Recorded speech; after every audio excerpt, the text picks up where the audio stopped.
I know you don't like the if I were Brandon Aiyuk. So maybe I can take another angle of it. When seeing Brandon Aiyuk do this, I think of his loved ones. And what I think is would would concern be necessary when looking at his actions? And I think it really comes down to a couple things. And I think this is hard for people and fans to grasp, but it's like, how much money is enough money? And how much are you willing to fudge on your principles for more money? Right. So maybe what the like in order thing to do would be to have requested a trade and kept his money and tried to get off and go to a different team and not That's have probably what acted, Debo would have done. yeah, not have made his concerns as agreed, like he could comport, is that the right word, Hmm. himself better, as you said that he already has.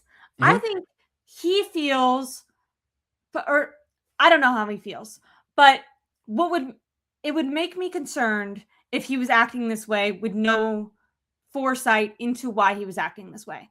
If he feels like my like being true to myself is going to make me give me a more fulfilled life, and speaking out against this organization and making sure I'm playing for an organization that I want to play for, even if it means cutting my NFL career short. Because when speaking to you earlier, what I was saying is I disagree with Adam Schefter. I think the Commanders are probably happy that he's acting this way.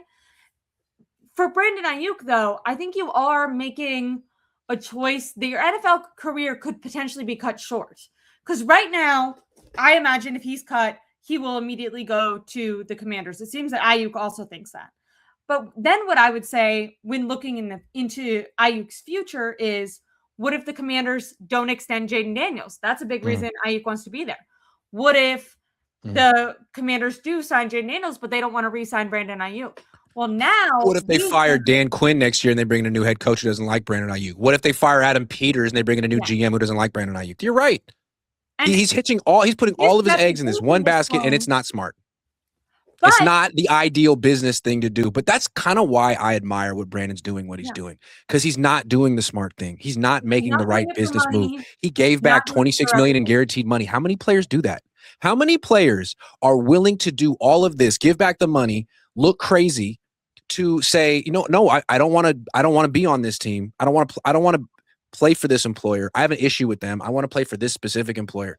I mean, in a lot of ways, I think it's kind of empowering for players. And I know Niner fans don't want to hear that, but if, look at it from a different perspective. Pretend Okay. you're not a Niner fan, or pretend it's not happening to the Niners. Let's say it were Jackson Smith and Jigba and the Seahawks, or Puka Nakua and the Rams, and those players just decide they don't want to play for those teams anymore. But it's better than that. They only want to play for the 49ers because they love Brock Purdy and they're willing to play for a very cheap amount of money.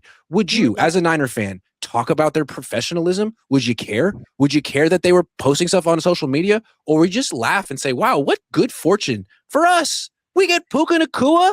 Wow. I guess that means the Rams couldn't handle him, but I bet we can. I just feel like where you stand as a fan kind of colors how you look at this whole situation when really it's just business. And I think what's interesting about it is it feels new and unprecedented. I can't think of a player who's ever tried this before. And maybe it won't work out, but it just might. I mean, if Schefter's right and he gets cut right before training camp, that means he's going to get what he wants and the Niners won't get any compensation. And if he's right that he can still play football, and if he's a good teammate and he doesn't complain, well, then the Niners winning the war of the narratives in the offseason won't really matter. And I think that's really what's interesting about this too, is how Ayuk isn't trying to win the narrative now. Here are my prize picks for the 49ers 2026 season. Brock Purdy, 25 and a half passing touchdowns, more or less. I'm going to say less. Christian McCaffrey, 974 and a half rushing yards, more or less. I'm going to say less. Mike Evans, 924 and a half receiving yards, more or less. That's a tough one. I'm going with less. Go to Prize Picks, use promo code HMA. Play $5 and get 50 instantly in lineups. Again, that's code HMA. PrizePicks. It's good to be right. The Niners really care. Just like they really cared about the draft, right? They needed people to know that they didn't reach, and they needed people to know that Stribling was a good pick. They need people to know that they did the right thing with Brandon Aiyuk and that it's all his fault. Well, yeah, sure. But if he goes to Washington and balls out, then it doesn't really matter what people said right now. I completely agree, but I think that it's actually more connected than that. I think the Niners, the front office obsession with controlling the narrative right now, the draft, is actually why people, fans of the Niners, but also potentially around the league, are side-eyeing Brandon Aiyuk and think he's quote unquote crazy.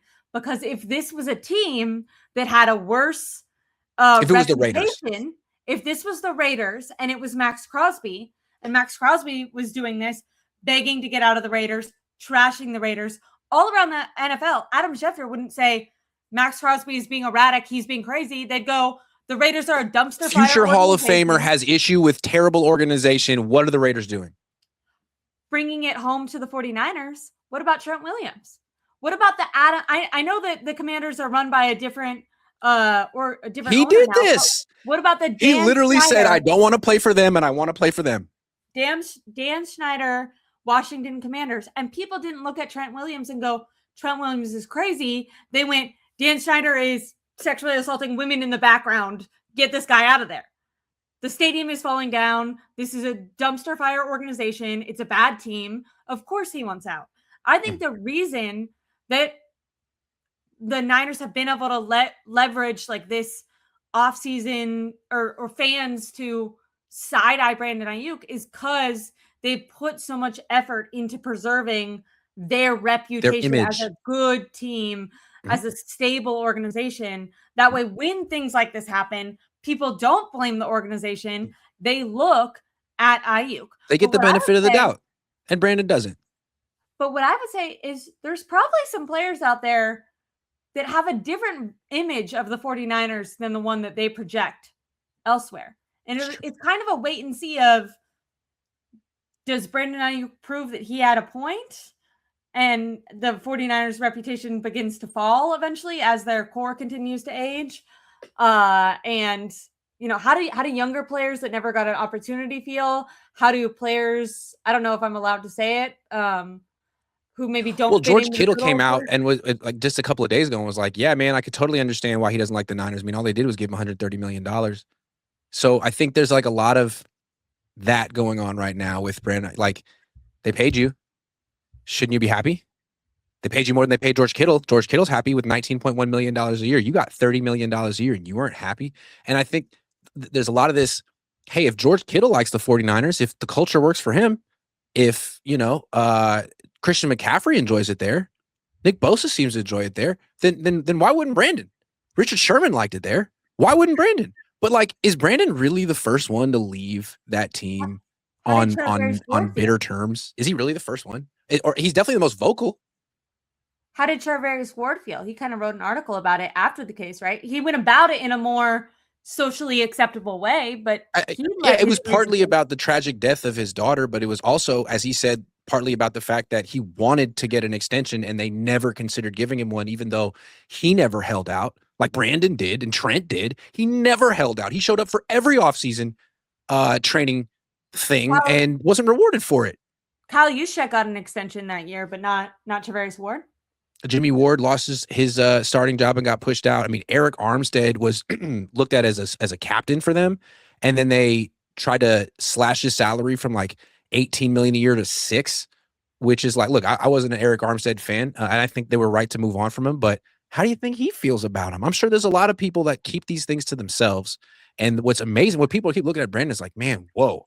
I would not do that if I were you. A lot of players like Dante Whitner, Alex Boone, Richard Sherman. I would not do that if I were you. Yeah, no one's done this before. They're money oriented. It's possible that Aiyuk is principle oriented. Maybe he feels like, I made the $50 million. Yep. I could go make another $5 million and I'll be set for life. And my kids, I could retire right now. And I can feel like I did myself. I did what was right. I was true to myself with my morals. And by the way, I don't judge other players for saying, no, I'm going to fall in line and get the money. But I think it's unfair for fans to go, oh, he's pulling Antonio Brown when Aiyuk is not abusing women. He's standing on his principles and being very loud. What he's doing, let's be clear. Yeah. He's given the finger to the Niners in public every day. The double bird salute. And it's very rude. And I can't remember a player doing things. I mean, Antonio Brown did it to the Raiders, but who's ever had the guts to do that to an organization like the 49ers? And I think one thing I talk about a lot on my channel is that it's kind of like Blue Velvet, right? The Niners have this aura of this like white picket fence. They're a family. It's not just the guys who like each other, but it's also their wives, and they go to Cabo together, and it's all super fun and wholesome. But it's not like that. There's like a dark underbelly with this team, just like there is with everything. And I feel like Brandon Aiyuk was like the big physical embodiment of the real with this. Not the like the fantasy, the Pleasantville, oh shucks, don't we all love each other fantasy. No, Brandon Aiyuk was really what's going on this team. And I think it's interesting. It's interesting how he's been ostracized and how the media took the Niners side, but the story isn't over. I mean, again, so much depends on what happens when he goes to Washington. And the way he's talking, it sounds like he truly expects to play well, which is interesting.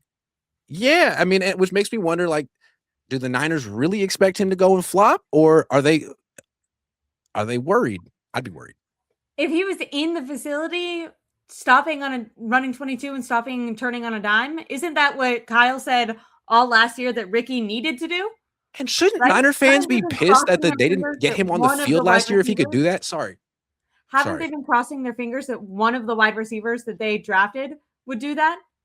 Yes. I just think it's funny how Niner fans and their team pat themselves, like give them a round of applause. Hey, yo, you guys really made it far this year, even considering all that you guys went through. Well, maybe if you had Brandon Aiyuk, who seemed healthy, you would have gone farther. But no, you had to like win this war. And again, like if he's healthy and could run 22 miles an hour, why do you really care that he didn't show up 4 days early? Why do you really care? I mean, ultimately what matters is that he's healthy and he can do the thing that only he can do. But, right? I mean, you'd think like, like they'd be like, hey, Brandon's running 22 miles an hour and stopping on a dime right now. We could clear him for week 1. Do we want to do that? Like, sure, he doesn't like us and we don't really talk anymore, but he's here and he's in shape and he can run and he'd make us a lot better. What should we do? No, let's just not clear him. No, we're good. We're going to win the Super Bowl without him. Watch. Is that why? Really? But you gave him $30 million a year. You thought you couldn't win the Super Bowl without him. And now you're like, no. We'll win without him. We're good. Okay. All right. Good. You might win. You might score 6 points in your final playoff game. Is it what the 49ers are doing? And by the way, I think it's to be determined if Aiyuk ends up being vindicated or not. I'm not actually taking a stance on either. I think it's interesting to look at both sides and to ask, like, is he in on this and going to prove them wrong, or has he lost his mind? We kind of won't know yet. But isn't what fans are criticizing Brandon Aiyuk for doing, which is sticking to his principle, almost being petty, you could say, is a worse term for it. Isn't that kind of what the Niners are doing then? If they don't want to, if they truly believe he's not good anymore, right? It's either that they believe he's good and healthy and going to be an asset for the Commanders, or they're being petty and they don't want him to go on and succeed. Let me come back to something you asked earlier. You said you had a brilliant phrase. Is Aiyuk in on the joke?